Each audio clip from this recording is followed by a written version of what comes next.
So ayan guys, meron tayong Tigo na Cherry 5X. Ayan guys, oh. So ang problema to guys, hindi po ito umaandar. Ayan. So pinadala na yung may-ari dito sa amin. Ayan, oh. So sinubukan ko guys kung talaga hindi talaga umaandar yung unit. Ayan, naka-on na yan guys. So yun ko na. So hindi pa rin start talaga guys. Ayan, oh. Blink lang guys. So may problema talaga ito. Baka ito yung problema ating battery. Hindi tayo na mag-charge nito. Ayan. So gin-check ko na yung battery niya kung goods pa.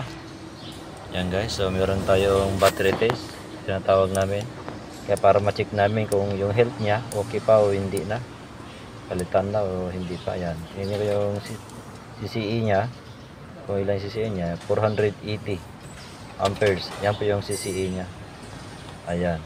So, check ko na guys. Tignan nyo kung ano yung resulta. Ayan, no.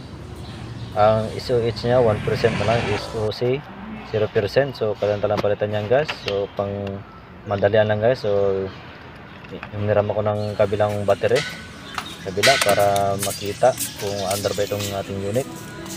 Ayan. So, try natin i-on. Start natin. Ayan guys. So, umandar. So, ibig sabihin, yun pala naging tanin ng problema niya, yung battery guys. Ayan, so yung battery test ko ulit kung okay ba yung charging niya, yung system. So yan guys, ito naman ninyo. Ayan, so pislit muna tayo para makipagkaalaman na kung okay na yung charging niya. Ayan, so okay na yan guys, 13.94 volts. Ayan, kasi meron pa yung nakailaw yan guys. Ayan, oh. Ayan, sa pag-lamp niya nakailaw yan guys. Yan, so pinailaw ko na lahat. Pati yung aircon niya, kung ilan na yung load niya guys. Ayan. So nagbaba na guys, oh. Ayan, bumaba na.